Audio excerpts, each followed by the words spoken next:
Good afternoon, everybody, and welcome to this talk sponsored by the Institute of World Politics.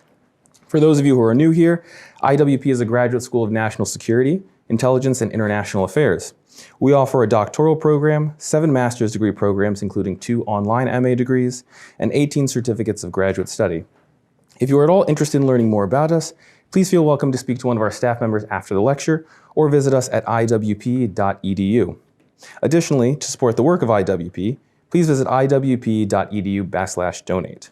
Today we'll be hearing from Ambassador Morse H. who will deliver a lecture entitled Pursuing Justice Worldwide. Ambassador Tan served as the first Asian American ambassador at large in U.S. history. A unique position in the world history, the ambassador pursued preventative, mitigating, and accountability-seeking justice throughout the world for mass atrocity crimes such as genocide, war crimes, and other crimes against humanity. Being in the top policy position within the entire U.S. government for this area, Ambassador Tan advanced this mission in places such as Rwanda, Kosovo, Syria, Burma, China, Iraq, Guatemala, Sri Lanka, Nagorno-Karabakh, North Korea, Sudan, Lebanon, and El Salvador. The foremost legal scholar on North Korea, Ambassador Tan published, quote, North Korea, International Law and the Dual Crises at Routledge, and more law review articles on this subject than any other scholar. Named Korean American of the Year and an emerging leader by the Chicago Council on Global Affairs, he has participated in a range of media engagements such as the National Law Journal and the United Press International.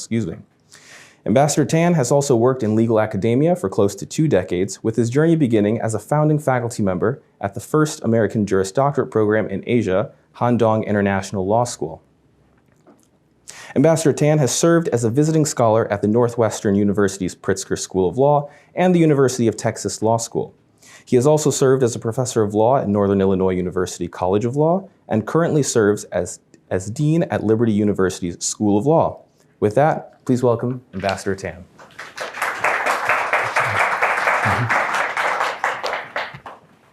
It's good to be here with you today. I'm here at the invitation of President Vosch of this fine graduate institution here that focuses on statecraft in various ways, intelligence, military-related things, diplomacy, and the like. We know each other through the Council for American Ambassadors, which is an organization for non-career ambassadors. I get asked a bunch of times, how do you become an ambassador? I'm not sure if I'm the best example in terms of that. The 2 most common ways have nothing to do with me. Number 1, financially support whoever wins the White House. Number 2, be a career person in the State Department and rise up the ranks to ambassador. Those are the 2 primary ways that people end up in ambassadorships. In my instance, it was none of the above. I had a nice goose egg next to all my political contributions that I'd ever given, not only myself, but everyone in my family, because they have a form that you fill out to disclose such things. And I had not worked 1 day in the US State Department. And so, there were a group of people working for the Senate Foreign Relations Committee who kind of stared at me mystified and said, how did you get here? Given that I didn't follow either of those most common paths, I'd like to think that has something to do with the expertise that was developed over time in the areas of international criminal law, international human rights, things that were pertinent, actually, to doing the job to which I was called. There is so much I could share about what happened during my watch, during my time in the ambassadorship. I'll see if I can hit a number of them during the time here. I'll try to leave some time available for questions at the end as well. But I have many things that I'd like to share with you if I can manage it. I entered the position and I learned from the team that I inherited in the Office of Global Criminal Justice that they were trying to get the public visa sanction against Shavendra Silva, who was the head of the army in the country of Sri Lanka. They had been trying for the better part of a year to get this across the finish line, but due to resistance and delays of various kinds, that did not happen. We had 1 terabyte worth of evidence. In fact, actually over 1 terabyte worth of evidence of war crimes that were committed in the course of the 26-year civil war in Sri Lanka. And maybe because I didn't know better, I just jumped right in and tried to get that across the finish line. And indeed, was able to get that across the finish line within my first 2 weeks on the job. And my predecessor, Ambassador Rapp, who was the immediate past presidentially appointed Senate confirmed ambassador in my position, he has called it, without any prompting from me, the greatest step towards justice for Sri Lanka. I had learned that when he went to Sri Lanka, the Sri Lankan media, much influenced by the government, basically demonized him and said all manner of things about him and felt very threatened that the ambassador at large for global criminal justice would be stepping foot in that country. What does this mean? It means that Shivendra Silva and his family are not allowed to come to the United States. No trips to Disney World, no academic conferences, no government trips. He is barred from doing so. What made this hard? One of the things that made it hard is here is the person who's the head of the army of the country. And in the situation of Sri Lanka, what our research had found is that those who were most responsible for the most mass atrocity crimes in Sri Lanka held the most prominent positions in the government and in the military of that country. That makes it sensitive. That makes it difficult. That makes it so that there are other aspects of perhaps diplomacy and access that there is fear that those things will be cut off if you engage in such a thing. And so notwithstanding that, and notwithstanding some of the challenges that were there, it actually happened and got across the finish line after 2 weeks. That was not the last thing I did relating to Sri Lanka. There was another instance where the question was, are they going to get military equipment and know-how, including kinetic things that could be used, or not? Or were they going to get human rights training, or both? I pushed pretty hard that they would not get the kinetic military aid, but that they would get the human rights training.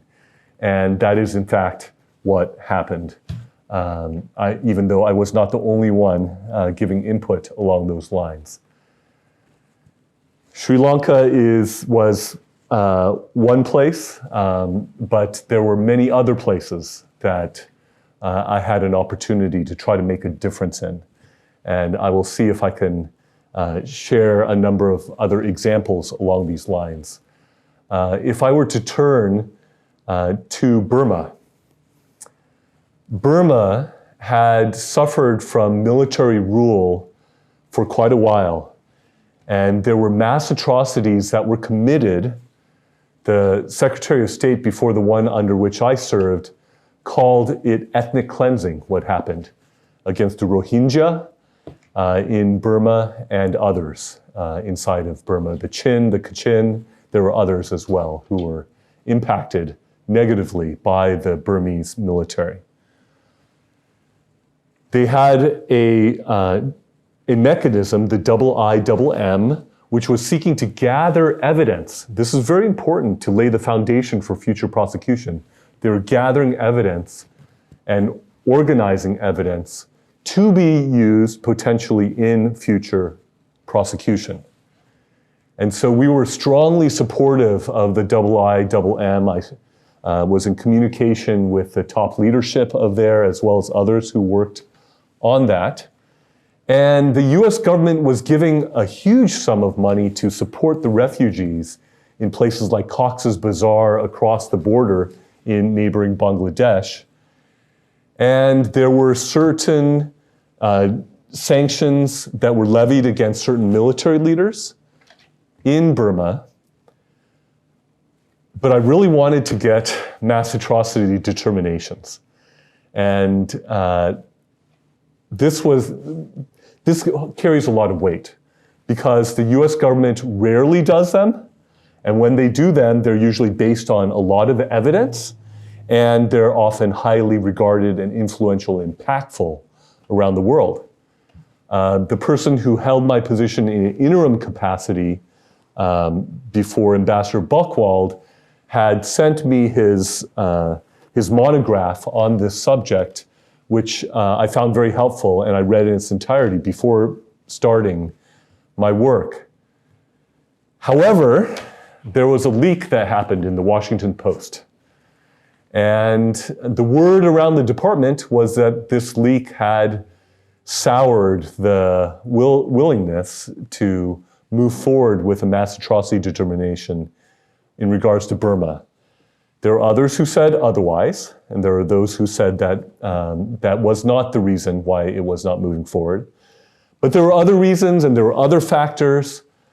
But frankly, despite my best efforts, and I could not do it unilaterally, even though I was in charge of the main policy shop, as they called it, for the department, unfortunately, I was not able to get that across the finish line during my time. But I have talked with those in various capacities subsequent to my time, wishing that it would yet get across the finish line even after my time. It was greatly disappointing to me when shortly after my time, there was a military coup in Burma, and the military took over the civilian government once again. And there have been ongoing reports of other mass atrocities. There was a recent acknowledgement of the 2-year anniversary of the military coup that happened in Burma, and I wonder, one cannot know because it's a counterfactual, I wonder if it would have been a deterrent to the military coup had there been a mass atrocity determination against Burma that had gotten across the finish line. And when I saw the coup that took place a little more than 2 years ago, I was devastated. And I so wished that the mass atrocity determination had gotten across the finish line. Notwithstanding my best efforts, it did not happen. I sometimes would use sort of a baseball analogy in regards to how often I was able to get something across the finish line in this space. The reason I use the baseball analogy is that if you're batting .300, you're a really good batter in the major leagues. Frankly, most of the things I tried to do didn't happen. I say that to give you a realistic view. I don't want to give the impression with other things I'm going to share too. I don't want you to gain the false impression, oh, that if you're in a position like this, whatever you do, you snap your finger, it happens. The thing that happened 2 weeks in with Sri Lanka, that it doesn't always happen like that, right? Frequently, there are a whole array of things that are at play. And a lot of times there's not only an internal process within the State Department, but there's also intergovernmental equities across departments. And so it is not a simple, usually, or easy thing many times. And even more so in some respects in this space. Why? Because when you are trying to pursue justice for mass atrocity crimes, you know, there can be a concern. Are the people who are in the crosshairs of this, are they going to cooperate with the US government in other ways? Or if they're part of the government, will this get me disinvited from the dinner party, ask the people in our embassy, say, for example. And so it's a very sensitive thing to charge genocide, crimes against humanity, war crimes. These are really serious things that countries often are very sensitive about and don't want to hear and don't want to be held accountable for, right? Not to mention the fact that those who commit such things often do all sorts of things to try to keep there from being justice done. I'll switch to another example, that of the Rwandan genocide. As you may know, in Rwanda, in the course of about a year, there were around 1 million people who were exterminated in the Rwandan genocide. As Ambassador at Large for Global Criminal Justice, I oversaw the War Crimes Rewards Program. And the number one target on my list for the War Crimes Reward Program was Felicien Kabuga. Felicien Kabuga was the chief financier and one of the primary insiders of the Rwandan genocide, purchasing all sorts of weapons that were used. These were low-tech weapons. We're talking about things like sharpened sticks and clubs and other such crude weaponry that were used to literally bludgeon people to death all over that small country. Note, we're talking about a country roughly with 7 million people in it, and to have around 1 million of them perish in about a year is just catastrophic.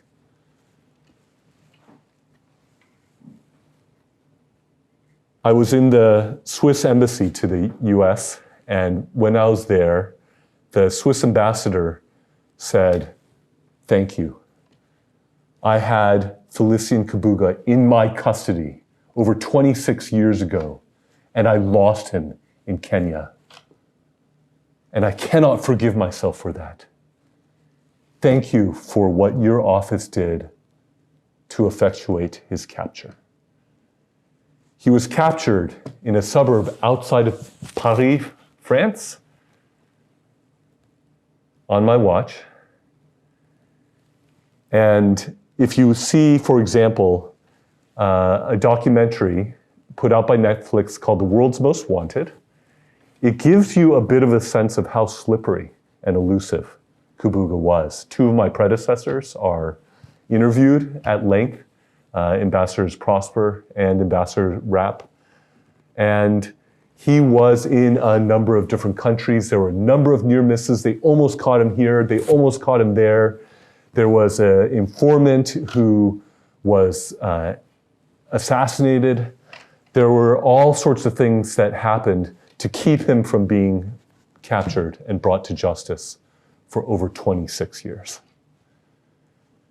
The War Crimes Rewards Program offered rewards up to $5 million for tips that would lead to the arrest of the people who are on that list. And Felicien Kabuga was top foremost among them. I had a chance, I think Ambassador Vosch was there too, to thank the French ambassador for what the French did, because it was the French gendarmerie who swooped in and captured Kabuga, who is standing trial as we speak in The Hague in the Netherlands. Another example I will give you is Lebanon. There was a special tribunal for Lebanon for which our government was giving $10 million a year. This tribunal was set up in connection with the terrorist attack that killed the Prime Minister of Lebanon, Rafik Hariri, and others who were killed in that attack. And on my watch, IOSH, who was the principal defendant of the Special Tribunal for Lebanon, was convicted. It was a rather eventful time for Lebanon, because just before the announcement of IOSH's conviction, there was that massive explosion in the country. And now the Lebanese economy is in free fall. Their Their currency has been devalued 98% of what it was before, and it has been called one of the worst economic free falls in recent history. But the Special Tribunal for Lebanon did get its chief defendant and convicted during that time. The opinion is lengthy, something like 1,400, 17 to 1,700, depending, I guess, on how the pages are set, pages in length, and a lot of investment by the US government, and finally, the chief defendant of the Special Tribunal for Lebanon was convicted. Did you know that there is no immunity, even for a head of state, in regards to mass atrocity crimes? That was true also during my time as well, and the immediate past president of Kosovo was indicted in the Kosovo specialist chambers. You may or may not know, but the former Yugoslavia, there has been more work done for seeking justice and accountability for that war than probably any other situation that has happened around the world. And when he was indicted, we had the chief prosecutor for the Kosovo Specialist Chambers is an American who was seconded from the Department of Justice to the Kosovo Specialist Chambers. And he was confident that he had more than enough evidence beyond a reasonable doubt for all 10 counts in regards to the president of Kosovo. Upon his indictment, he stepped down immediately, and that was the end of his presidency. He is currently in custody. He is currently on trial, and that is moving forward. I talked with people, I've talked with an ambassador from Kosovo and various other people, people from Serbia as well. And one of the things that's really remarkable about what has happened in that region is the amount of propaganda and revisionist history that has gone on in regards to it. I was talking to a number of prosecutors from that region, and they were telling me about how extensively a lot of their history books would try to whitewash or change or deny the mass atrocity crimes that took place. I think that a couple things I'll mention along these lines. Number one, when mass atrocity crimes take place, often they are surrounded by a convoy of lies. That's frankly the norm. Number two, this is deeply embarrassing for countries, right? And so they try many times to engage in revisionist history to try to prevent this embarrassment from being there. And so that is something that I definitely saw in my interactions in that region and in that part of the world. Another court that was set up by one of my predecessors, the extraordinary courts in the extraordinary chambers in the courts of Cambodia, the ECCC, was wrapping up around during the time of my ambassadorship. And one of the key things that we were trying to do at that point, since it was wrapping up, was to preserve the evidence and preserve the archives for posterity, to try to help there to be accurate history that could continue to recall the 1.6 million Cambodians who died under the reign of terror of the Khmer Rouge, Pol Pot and company holding sway over that country. Another place that I was actively involved in was Syria. There was an act that was passed by Congress named for somebody who was codenamed Caesar. He's codenamed because he was a government photographer who had over 50,000 photographs that gave evidence of atrocity crimes taking place inside of Syria. And so he needed a code name. And I will not forget him sitting in my office telling me about his work, the risk it took. Obviously, he's fled from the country. He sought refuge here in this country. But there are horrific things that have been happening in Syria. And there is a commission that is seeking to do some work there that I was assuring of my full support. And there was also an evidence gathering mechanism, like the one in Burma. In this case, the triple IM, to use the acronym that is there, that was gathering and organizing evidence for potential future prosecution. There were prosecutions that were happening in various countries that we were supporting. For example, there was a conviction in Koblenz, Germany, and there were prosecutions going on in countries like Spain and Sweden and others as well.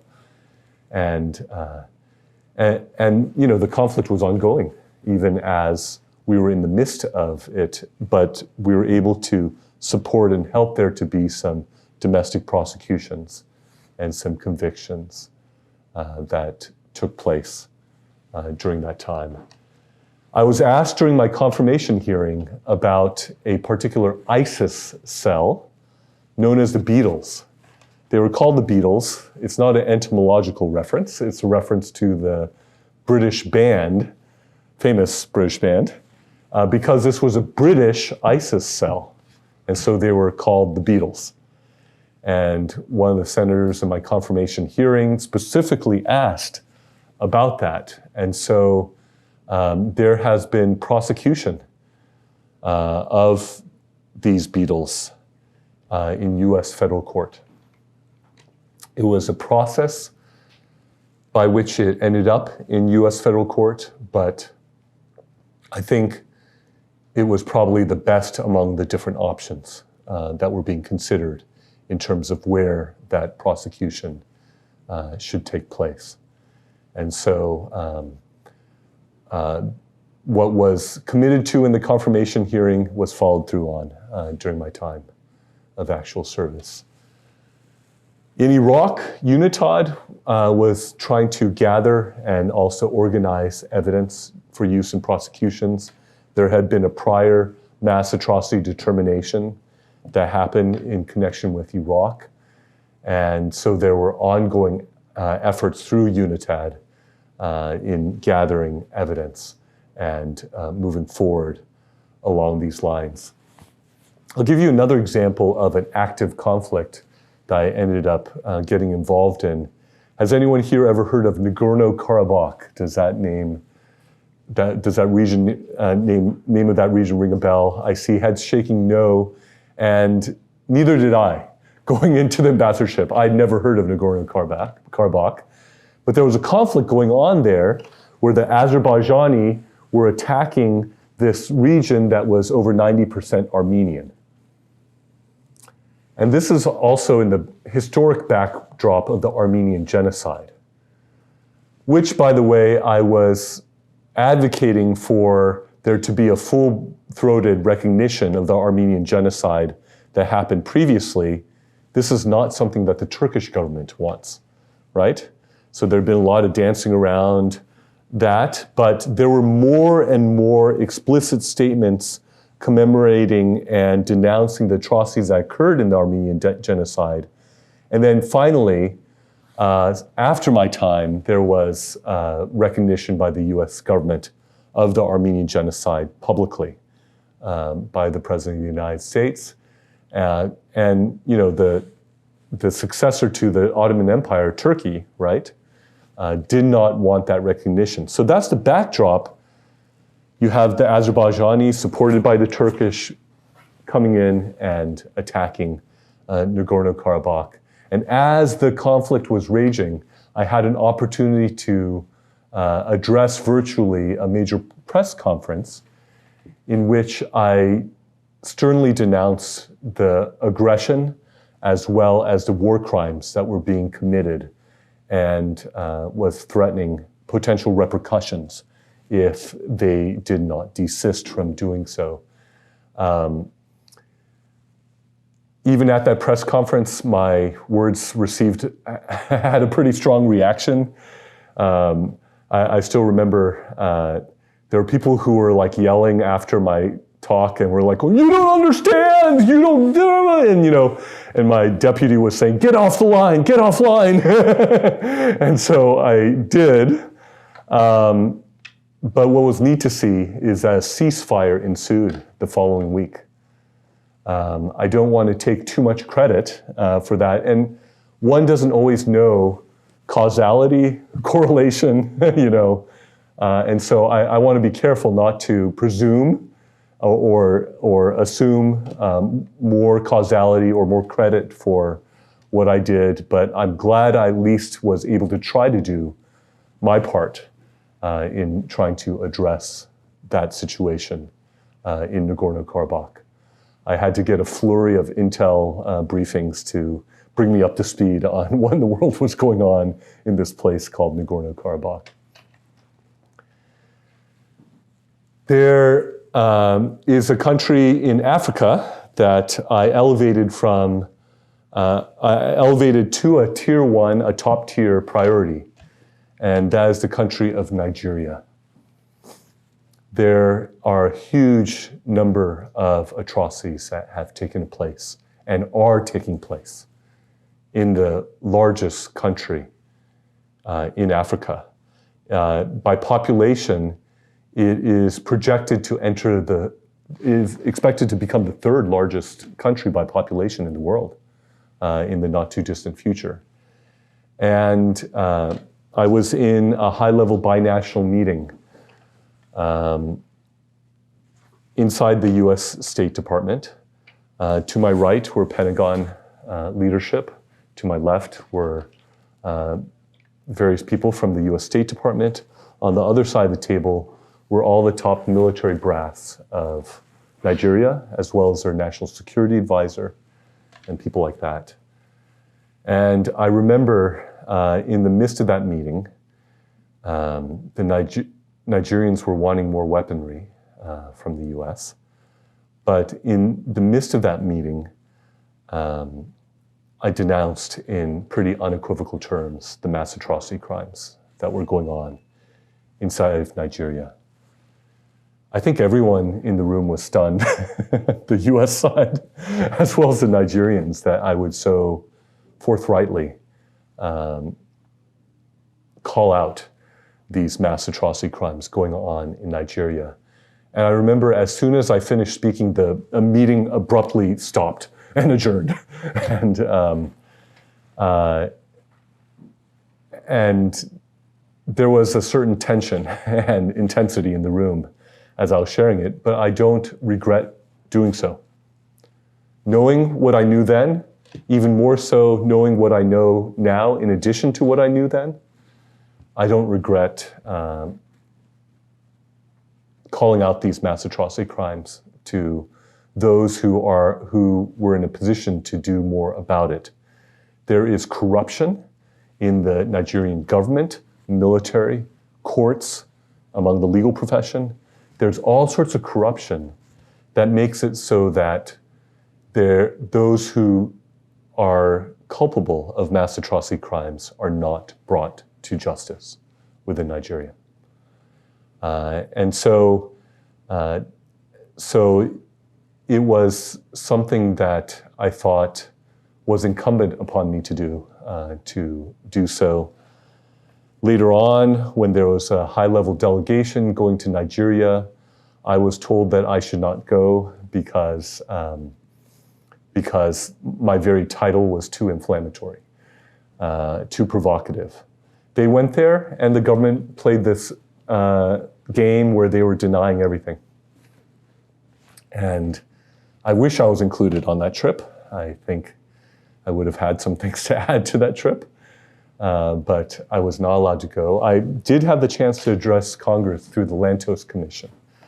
And in that talk as well, in very strong terms, I denounced the mass atrocity crimes going on in Nigeria. something, and again, one cannot always know for sure causality or correlation. If I'm not careful, it might be easy to engage in post hoc fallacy in terms of this followed that, therefore what followed was caused by what was before. And again, I don't want to necessarily give too much credit to what we did before Congress, the Lantos Commission, but maybe, and there are others who think that there was causality, that was a major factor in hundreds of Nigerian junior high school boys who had been kidnapped being returned to their families later that same day. And so the US holds a lot of weight. It's the most powerful country in the world, the wealthiest country in the world, the most influential country in the world. And so for this office to be housed inside the US government perhaps enables it to do more than it would be located in the government of any other country. It doesn't exist anywhere else. Did you know that this ambassadorship doesn't exist in any other foreign ministry in any other country in the world presently or all time beforehand? This is something that is, in my view, a unique contribution that the U.S. has made, and is a testimony to the goodness and the greatness of this country, that it even exists and that it even operates and does what it does. I had a situation that I was dealing with that was very sensitive as well, and it was the matter of the International Criminal Court. And I'll lay some background in regards to what I was walking into. The International Criminal Court was actually, the architect of it was my original predecessor in my office. He's the one who was the primary US representative who negotiated the constitutive treaty that formed the International Criminal Court. If you look at the purposes enunciated by the International Criminal Court, they dovetail with the areas that the office I led was seeking to address: genocide, war crimes, crimes against humanity. What was the track record of the ICC? The track record while I was there was something like 4 convictions in 20 years, about $2 billion spent, and 2 of those convictions were enabled by the US turning over those to half the defendants that were convicted. What's the US history and record in terms of justice around the world? It's far more than that, I can assure you. And it would take a long time, actually, to communicate all the ways that the US has led in pursuing justice for mass atrocity crimes around the world, whether it's the Nuremberg trials after World War II and the Tokyo trials after World War II, or whether it's a whole series of ways. And many of the things have happened through the Office of Global Criminal Justice, but also outside of the Office of Global Criminal Justice as well. So, when I got in, the situation in regards to Afghanistan was raised, and it was said that the Office of the Prosecutor of the International Criminal Court was wanting to go after American military and intelligence personnel as part of the situation in Afghanistan. Well, in actuality, the US had already dealt with this situation. We even had Senate hearings and various court proceedings that happened. And indeed, the results of those things were public. And indeed, the results of those things that were public were the primary sources that the International Criminal Court itself was relying upon. And yet, the International Criminal Court has a standard known as complementarity. It means that it only steps in when a country is unwilling or unable to move forward domestically. The US had already moved forward in all sorts of ways domestically. And therefore, it was violating its own standard of complementarity to go after, potentially go after American personnel. Furthermore, they were failing their own standard of gravity. Even if you took all the allegations against US personnel, aggregated them together, assumed all of them were true, it could not possibly rise to the level of gravity that is one of the threshold criteria before the ICC is to move forward on anything. Anyone who knows about the mass atrocities committed in Afghanistan know that the Taliban was the primary source of mass atrocity crimes in the situation in Afghanistan. And there was no way that even if you assumed guilt for all the things that they were claiming in regards to American personnel, we're talking about maybe 70 things, which is small when you're talking about mass atrocity crimes.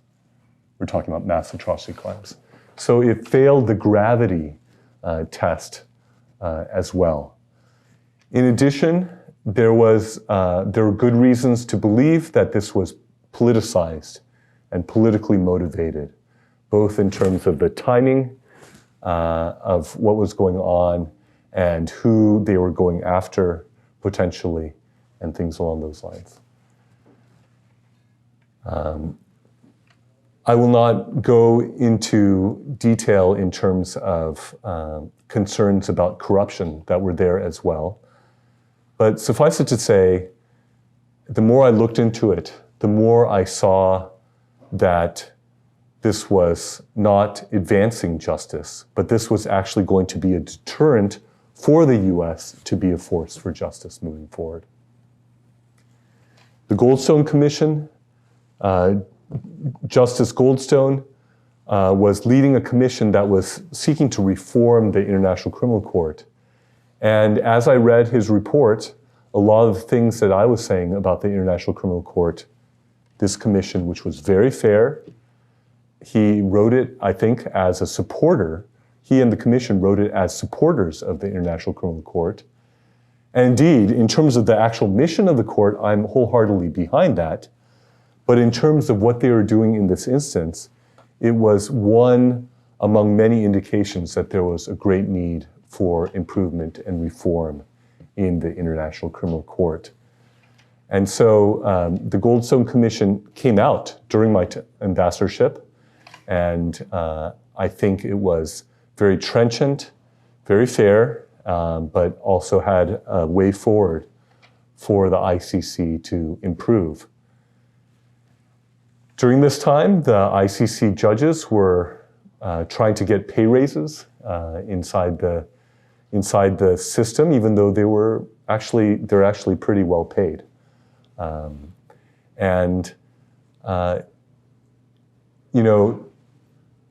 Something that I think is important in general is to look at the reality of what is going on with the place, and not just what it says it's supposed to be doing, not just its symbolic value by its existence, but to look at what it is actually doing.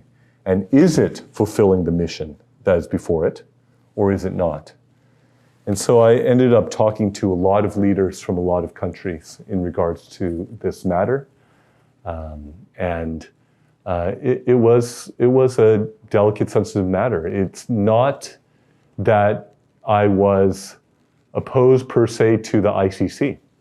It was not that, but it was that the ICC was engaged in really a misadventure here that it should not have been engaging in, that would actually diminish the overall mission of the pursuit of justice, which is what I was seeking from beginning to the end of my time in this office.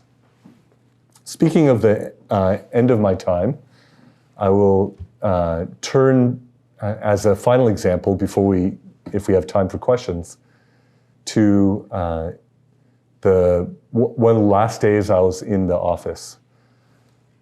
I had worked on the mass atrocity determinations against the Chinese Communist Party for literally most of my time that I was in the office, as well as concurrently working on many other things.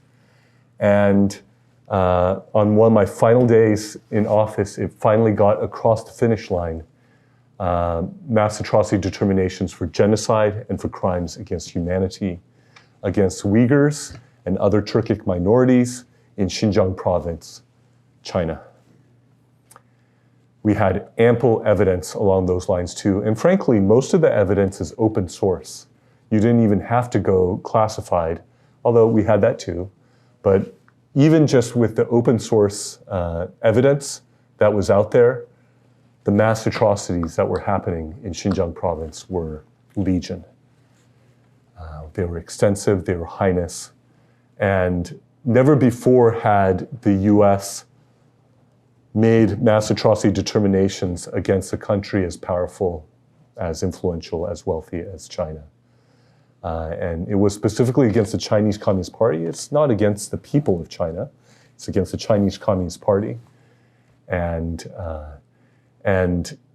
frankly, in the process of doing so, I was hit in more directions on that effort than maybe anything I've ever worked on ever in my life. But I was glad to see it finally get across the finish line just before my time was up.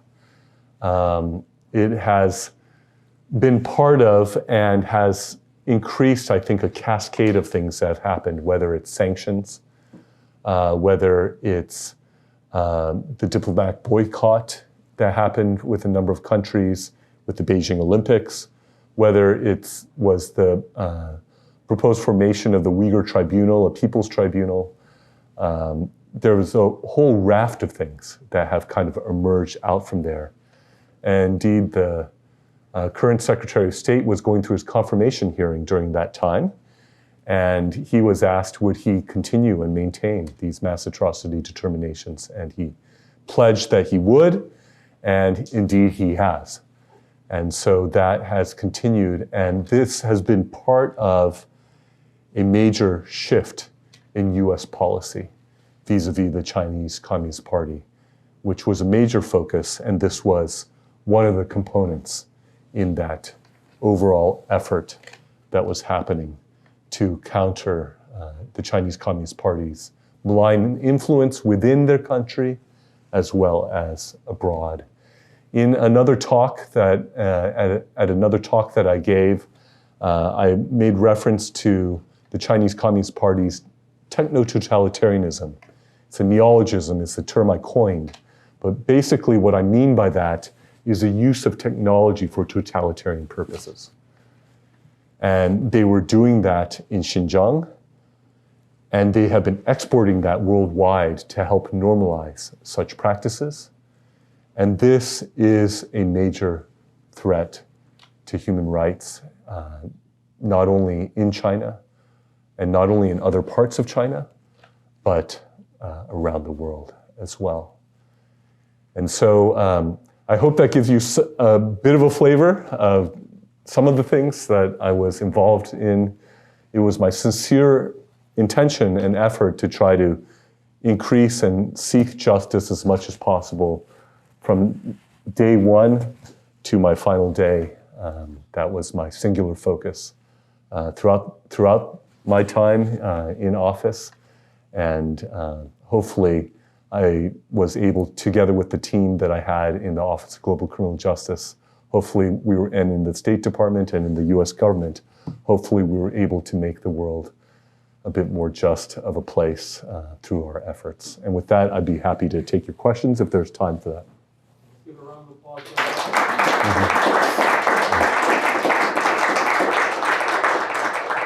And we have just under about 10 minutes for Q&A, for the formal Q&A. So if you guys have any questions, I have a mic that I can bring around.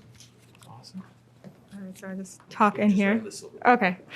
Hi, my name is Deja. I don't go to this graduate school, but I live in the area. But I went to the Geneva Graduate Institute. And I think my question has to do with kind of this trend of, with pursuing justice, it's very, reactionary. We wait until after something bad happens.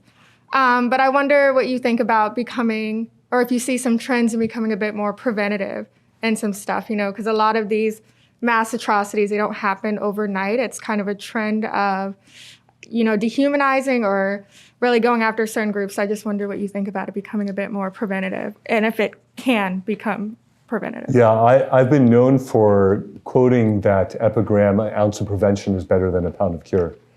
And I believe that, and I think it applies to many things, including this context. Shortly before my time, I think after I was nominated, but before I was confirmed, I was at the Sudakov seminar on the prevention of genocide over at the U.S. Holocaust Museum. And that was the subject that was being talked about, is how can this be prevented? There was a book that was given away in conjunction with that conference, something that was very interesting. And I did indicate to you some examples of times where I was intervening as things were unfolding and not just waiting until afterwards, right? So I did try to do that. But the most interesting finding from that whole book and all these studies is that the number one way to prevent mass atrocity crimes is by providing just accountability after they occur. That may sound like a catch-22 in some ways, right? Because you don't want them to occur, but that actually, the research has found so far that that is the number one way to prevent them moving forward. So with that said, are there other factors? Are there other ways to prevent these and to try to prevent these? Yes, I think there are. And all that could be done in that vein, the more that could be done in that vein, the better. I mean, for example, one way to prevent war crimes is by preventing the war, right? If you're able to prevent the war, there won't be any war crimes because there's not a war, right? So, or can you interrupt a war? Can you stop a war that's going on, right? That's one way that you can try to prevent war crimes, is by either preventing the war in the first place or trying to stop a war that is going on, right? And so, in terms of all the factors that feed into what end up in mass atrocity crimes, I mean, I'll give the example of Rwanda. You have Belgian colonization that happened. You had the minority Tutsis set as overlords over the majority Hutu. For decades, there is this rule through the Tutsi minority that created a big sense of being oppressed and mistreated by the Hutu majority. And there were decades of rage, if you will, that sort of built up before Rwanda exploded, right? So were there things before then that could have been done or that fed into what ended up happening? I think the answer is yes. Sometimes, let me say this too.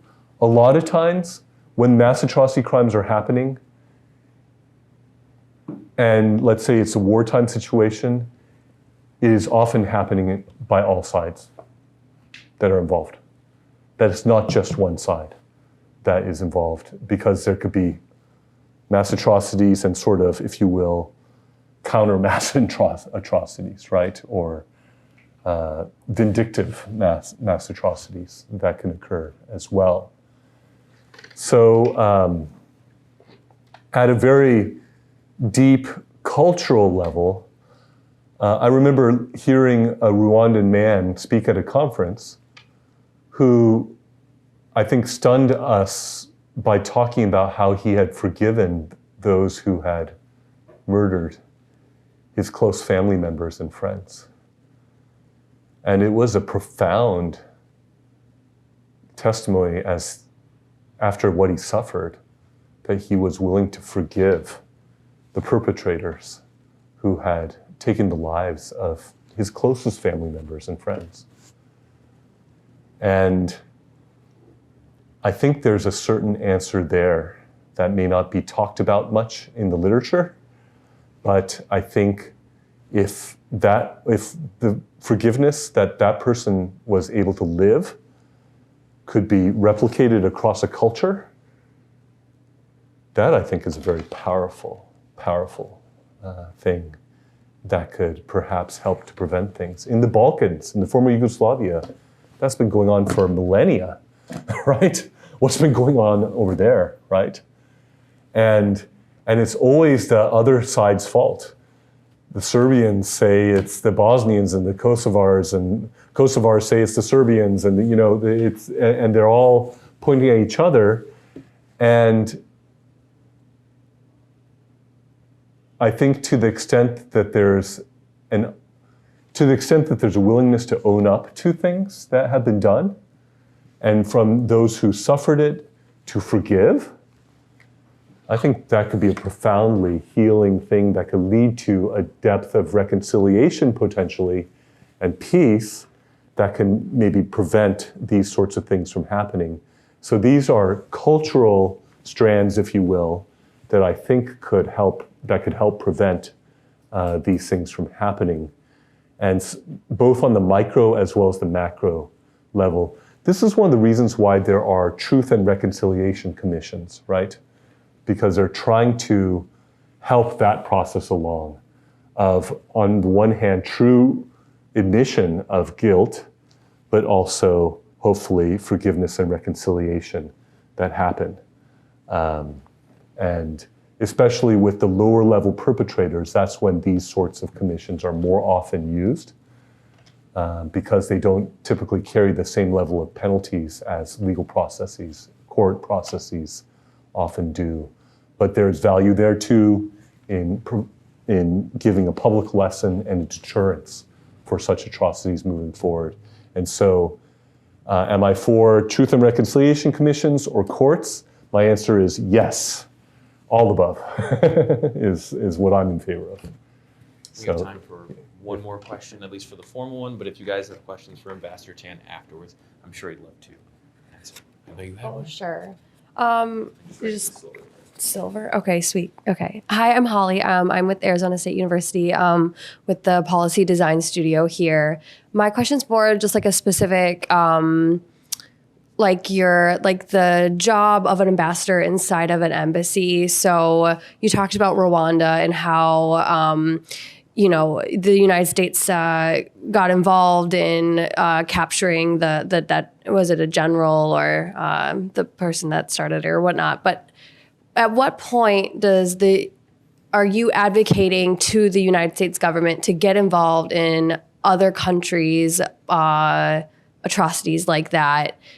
Because as I'm aware, your role in the embassy is not only to protect the United States interests, but you're also trying to harbor a relationship with the host country. So how do you balance getting involved, first of all, and at what point is it where you're like trying to balance both relationships, I guess?